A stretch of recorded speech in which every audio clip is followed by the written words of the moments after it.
So is there the possibility of agreeing some things which are in the national interests, locking them in, and genuinely being committed to them? That's what I think is required.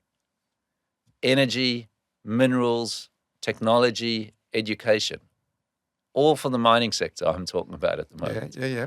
But really having a locked-in blueprint that the states can agree with, that the federal government can agree with, that business can agree with, that will make our mining industry even greater.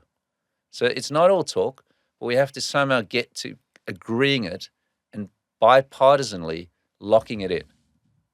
Because if it's regarded as an election or political football, we're just going to keep flip-flopping between election cycle and who's elected. Right, you're going to take the lead? I'd like to. Would you? Yeah. Happy to. Okay. That's something we've achieved today then. You got many people going to come and join? That's going to be the challenge. I mean, everyone I talk to, exactly, and I think it's a valid comment that, it's all talk. Yeah. So how do we're we... backing you, Jake, but we're all a long way behind, or we're right behind you? How do we put it into action? Yeah.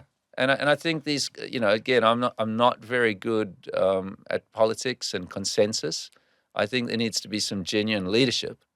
That's because otherwise if you want consensus with everything, it's not going to work.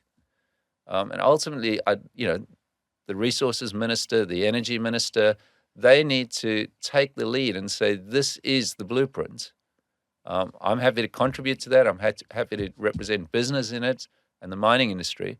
But ultimately, it requires political will and leadership that we have not yet seen for a long time. Any other comments you want to make to the Australians out there? We're at an important juncture in our country's history. I think everyone can kind of agree with that. We've been phenomenally, unbelievably successful in the last 34 years, but we cannot and should not bank on that being the recipe for our success for the next 30 years.